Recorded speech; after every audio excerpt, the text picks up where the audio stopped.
রাসূল ওগো নবী তুমি তোমার রাস্তায় চলতে থাকো তুমি যতদিন হকের দাওয়াত দেবে আল্লাহর তরফ থেকে সাহায্য পেতে থাকবে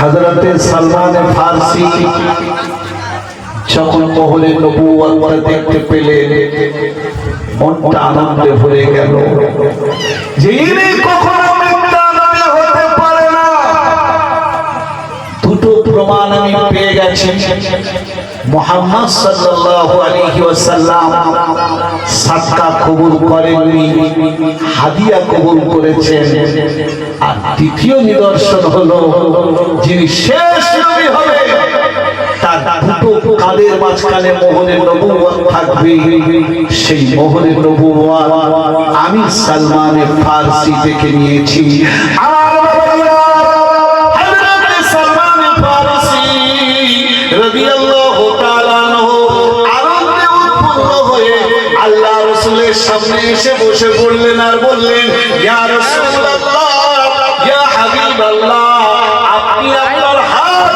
মোবারক আগে বাড়িয়ে দেন আমি আপনার হাতে হাত দিয়ে ইসলাম কবুল করে আমি আমার জীবনকে ধন্য করতে চাই আল্লাহ রাসূল হাত বাড়িয়ে দিলেন কালেমা পড়ে পাক্কা সচ্চা মুসলমান হয়ে গেল সকলে বলো সুবহানাল্লাহ আমার বাবাজিরা তারপরে আল্লাহ রাসূল জিজ্ঞাসা করছেন সালমান ও সালমান ফারসি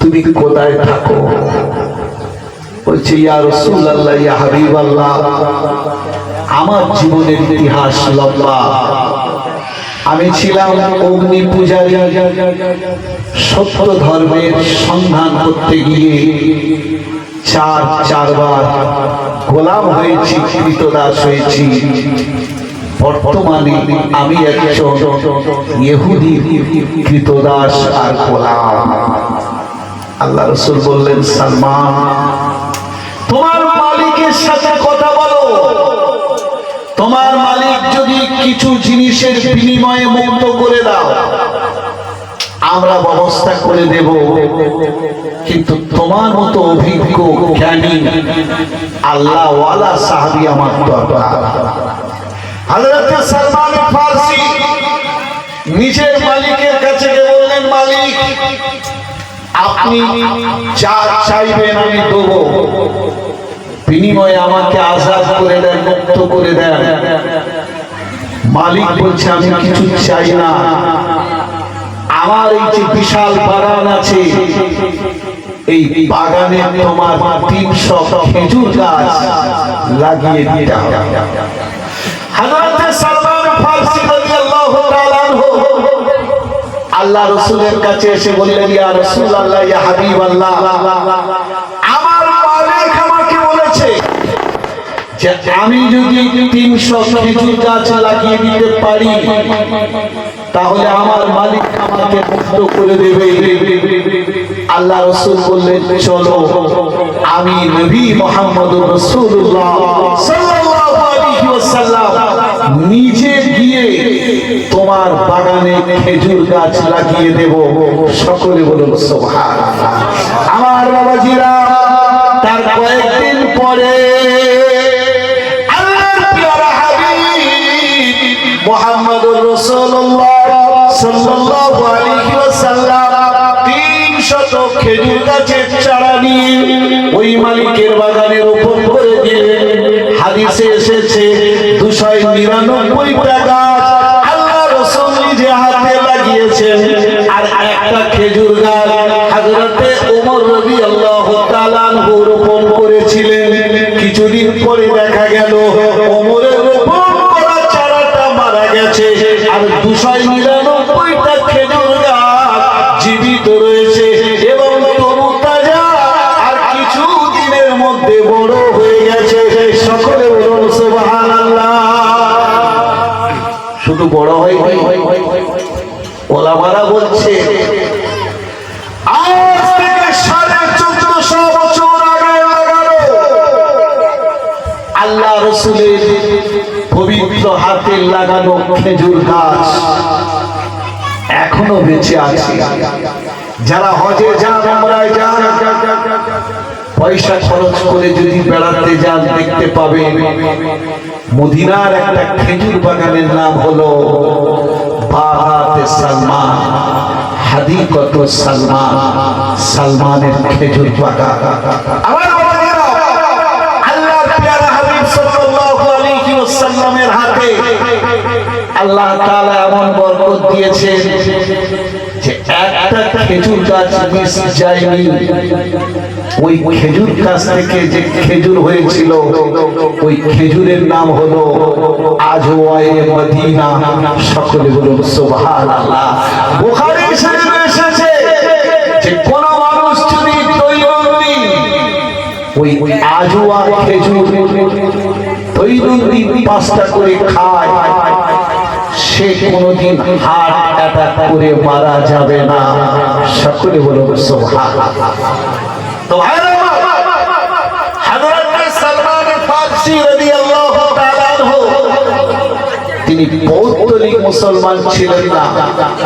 কষ্ট করে, ক্লান্ত পরিশ্রম করে, মেহনত করে ইসলাম কবুল করেছেন, যার কারণে ইসলামের গুরুত্ব তাদের কাছে অপরিসীম।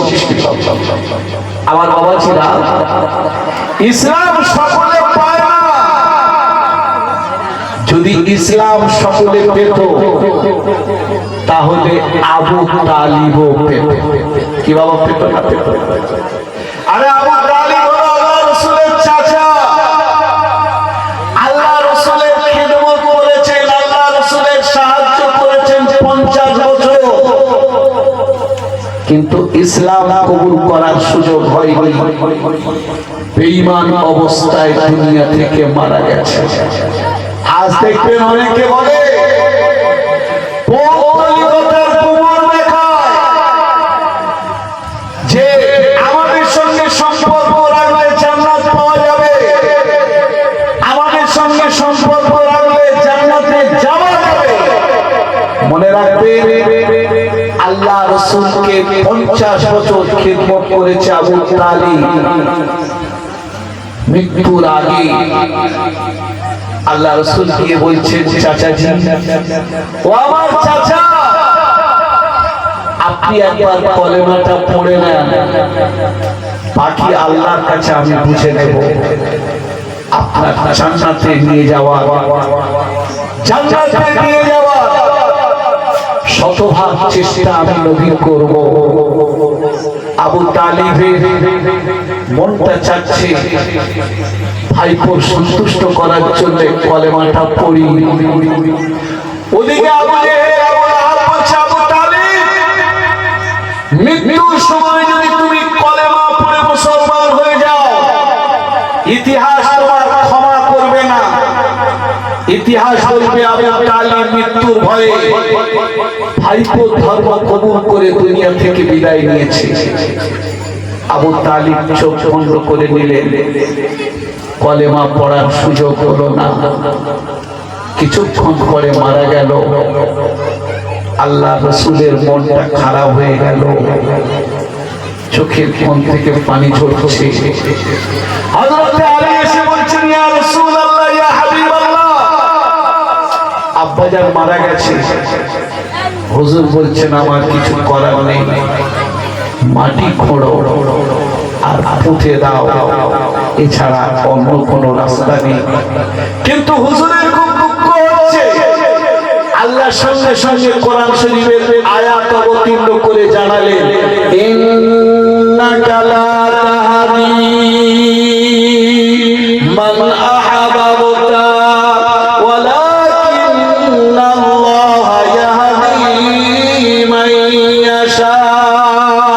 আমার আল্লাহ বলেন, ও আমার নবী হাবিবুল্লাহ মুহাম্মদুর রাসূলুল্লাহ সাল্লাল্লাহু আলাইহি ওয়াসাল্লাম, আপনি যাকে চাইবেন সে মুসলমান হবে, আপনি যাকে চাইবেন সে মুসলমান হবে, সে জান্নাতে যাবে, সে আল্লাহওয়ালা হবে। এটা কখনো হতে পারে না। হেদায়েতের মালিক আমি আল্লাহ, আমি আল্লাহ যাকে হেদায়েত দেব সে হেদায়েত আমি আল্লাহ যাকে হেদায়েত দেব না সে কখনো হেদায়েত পাবে না। বুখারী শরীফের একটা ঘটনা এসেছে, একবার একদল ইহুদি কারা, যারা আজ পৃথিবীতে মুসলমানদের এক নম্বর শত্রু, যারা গাজাতে এ পর্যন্ত ৬৯,০০০ নিরীহ নিষ্পাপ মুসলমানকে হত্যা করেছে, যারা এক সপ্তাহ আগে কাতারে বিমান হামলা চালিয়েছে, এরা হলো ইহুদি। এরা পাজির পাঝাড়া কর, এদেরকে আল্লাহ কখনো ক্ষমা করবে না।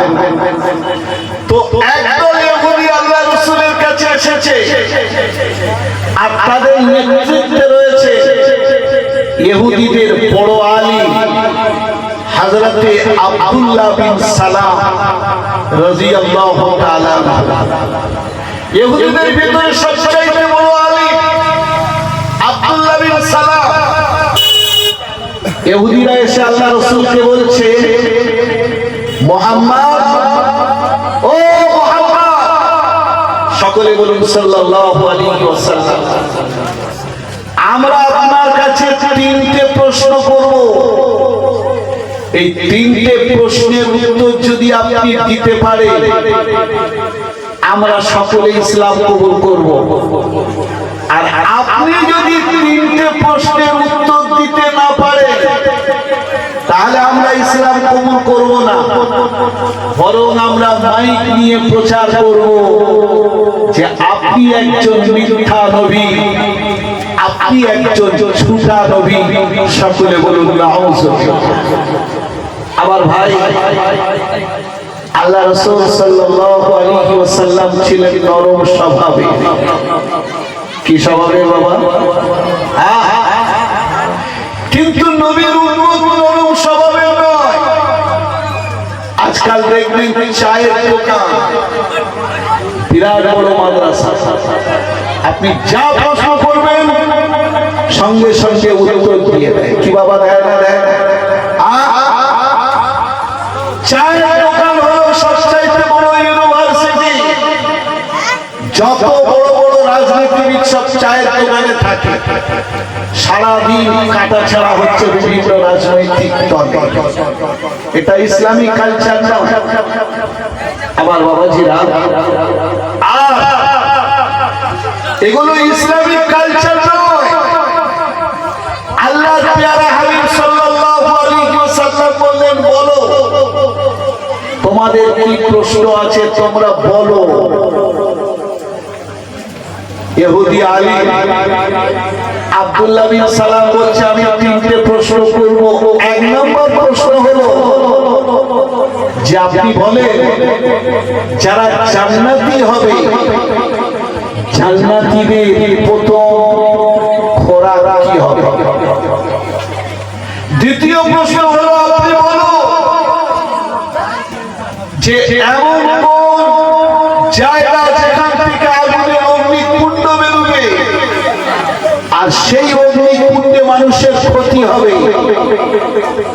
আর তৃতীয় প্রশ্ন করলো যে আপনি আমাদেরকে বলে দেন যে কখনো বাম্মা দেখবেন ছেলে মেয়ে কখনো মায়ের মতো দেখতে হয়, হয় না? আবার কখনো ছেলে সেম বাপের মতো দেখতে হয়, এটা কেন হয়? আর ইহুদি আলিম আব্দুল্লাহ বিন সালাম বলছে যে এই তিনটে প্রশ্নের উত্তর কোন নবী ছাড়া কেউ দিতে পারবে না। আপনি যদি নবী হন তাহলে উত্তর দেবেন বা দেবেন না। আমার বাবাজিরা, আল্লাহর প্যারা হাবিব সাল্লাল্লাহু আলাইহি ওয়াসাল্লামের বৈশিষ্ট্য ছিল, আমার আল্লাহ কোরআনে জানিয়েছেন, আমার আল্লাহ কোরআনে জানিয়েছে, ও পৃথিবীর মানুষেরা, আমার নবী নিজের তরফ থেকে কিছু বলেন না। আমি আল্লাহ আমার নবীর মুখ দিয়ে যেটা বলাই, আমার নবীর দ্বারাই যেটা যেটা করাই আমার নবী সেটা বলেন, আমার নবী সেটা করেন, নিজের ইচ্ছায় কোনো কাজ নবী করেন না। আমার বাবাজিরা, আল্লাহ রাসূল চুপচাপ রয়েছেন, মাথা হ্যাট করে রয়েছেন। আল্লাহ রাসূলের চোখের কোণ থেকে পানি ঝরছে। নবী ভাবছেন, ওগো আল্লাহ, আমি পৃথিবীর মানুষদেরকে জাহান্নামের আগুন থেকে বাঁচানোর জন্য অক্লান্ত মেহনত করছি, আর এই সমস্ত ইহুদি মুশরিক আর কাফিররা আমাকে পদে পদে লাঞ্ছিত অপমানিত করার চেষ্টা করছে। আমার বাবাজিরা, আল্লাহ রাসূলের চোখ থেকে পানি ঝরবে, আমার আল্লাহ সহ্য করবেন, এটা কখনো হতে পারে না। সঙ্গে সঙ্গে আল্লাহর ফেরেশতা হযরতে জিবরিল আমিন এসে বলেন, ইয়া রাসূলুল্লাহ, ইয়া হাবিবাল্লাহ, আপনি চিন্তা করবেন না, আপনি ঘাবড়াবেন না। আল্লাহ তাআলা তিনটে প্রশ্নের উত্তর আপনাকে জানিয়ে দিয়েছে। আল্লাহ রাসূল ইহুদিদেরকে ডেকে বললেন, ইহুদিরা শোনো শোনো শোনো, যারা জান্নাতি হবে, যারা জান্নাতে যাবে, জান্নাতের অসংখ্য নিয়ামত রয়েছে, তবে সর্বপ্রথম আল্লাহ রাব্বুল আলামিন জান্নাতীদের মেহমানদারি করার জন্য যে খাদ্যটা রাখবেন, যে খাবারটা রাখবেন, সেটা হবে মাছের কলিজা। বলুন সুবহানাল্লাহ। কি হলো বাবা? জান্নাতীদের প্রথম খাদ্য হবে মাছের কলিজা। মাছের কলিজা অত্যন্ত সুস্বাদু, এটা প্রথম। তারপরে আল্লাহ রাসূল বলেন, ও ইহুদিরা শোনো শোনো শোনো, ও ইহুদিরা শোনো, তোমরা যে দ্বিতীয় প্রশ্ন করেছো, ওই দ্বিতীয় প্রশ্নের উত্তর হলো, পশ্চিম দিক থেকে একটা বিশাল আগুনের অগ্নিকুণ্ড বেরোবে, আর ওই আগুনের অগ্নিকুণ্ড সমস্ত মানুষকে তাড়িয়ে তাড়িয়ে পূর্ব দিকে নিয়ে চলে যাবে। ওই নিদর্শনটা বাবা কিয়ামতের আগে দেখা যাবে। কটা প্রশ্নের উত্তর দিল? কটা? দুটো দিল। তৃতীয় নম্বর, আল্লাহ রাসূল বলে, ও ইহুদিরা শোনো শোনো শোনো, স্বামী স্ত্রীর যখন মিলন হয়, স্বামী স্ত্রী যখন মেলামেশা করে, সহবাস করে, উভয়ের বীর্য নির্গত হয়। স্বামীর বীর্যকে বলা হয় শুক্রাণু, আর স্ত্রীর বীর্যকে বলা হয় ডিম্বাণু। এই শুক্রাণু আর ডিম্বাণুর ভিতরে একটা লড়াই হয়। ওই লড়াইয়ে যার বীর্য যেতে বাচ্চাটার মতো দেখতে হয়। বলুন সুবহানাল্লাহ। কিন্তু ভাগ্যের পরিহাস, ইহুদিদের সবচাইতে বড় আলিম হযরতে আব্দুল্লাহ বিন সালাম রাদিয়াল্লাহু তাআলা আনহু, তিনি তো মুসলমান হলেন, বাকি ইহুদিরা মুসলমান হলো না, বড় অপবাদ দিতে শুরু করলো যে ইসলামের নবী মুহাম্মদুর রাসূলুল্লাহ সাল্লাল্লাহু আলাইহি ওয়াসাল্লাম আমাদের বড় আলিম আব্দুল্লাহ বিন সালামের সঙ্গে সেটিং করে নিয়েছে। এমন প্রশ্ন করবে যাতে উত্তর দিতে পারে, আর উত্তর দেওয়ার পরেও মুসলমান হবে। ইহুদিরা বলছে যে আমরা তোমাদের ধোঁকায় পা দিতে চাই না, অতএব আমরা ইসলাম কবুল করব না। আমার বাবাজিরা, সেজন্য আমি আপনাদেরকে বলতে চাই যে আল্লাহর পিয়ারা হাবিব সাল্লাল্লাহু আলাইহি ওয়াসাল্লাম অত্যন্ত পরিশ্রম করে, মেহনত করে এই ইসলাম আমাদের কাছে পাঠিয়েছেন, আমাদের কাছে আমানত স্বরূপ রেখে গেছে। আমার ভাই, আল্লাহর পিয়ারা হাবিব সাল্লাল্লাহু আলাইহি ওয়াসাল্লাম তার আদর্শ, তার ক্যারেক্টার, তার চরিত্র এমন সুমহান, আমাদের দেশের পিতাজি গান্ধীজি বলে, একজন হিন্দু গান্ধীজি বলছে যে পৃথিবীর সেরা আর শ্রেষ্ঠ মনীষী হলে ইসলামের নবী মুহাম্মদুর রাসূলুল্লাহ সাল্লাল্লাহু আলাইহি ওয়াসাল্লাম। সকলে বলুন সুবহানাল্লাহ। সুবহানাল্লাহ। স্বামী বিবেকানন্দ বলছে যে আমি একজন শিক্ষিত মানুষ, কিন্তু আমি শিক্ষিত মানুষ হিসাবে আমার গবেষণাতে যেটা পেয়েছি সেটা হলো এই যে ইসলামের নবী পৃথিবীর সেরা আর শ্রেষ্ঠ মনীষী। সকলে বলুন সুবহানাল্লাহ। আমার সেই নবী আমাদের জন্য আজও কবরে শুয়ে শুয়ে কাঁদছেন আর বলছে, মান আহাব্বা সুন্নতি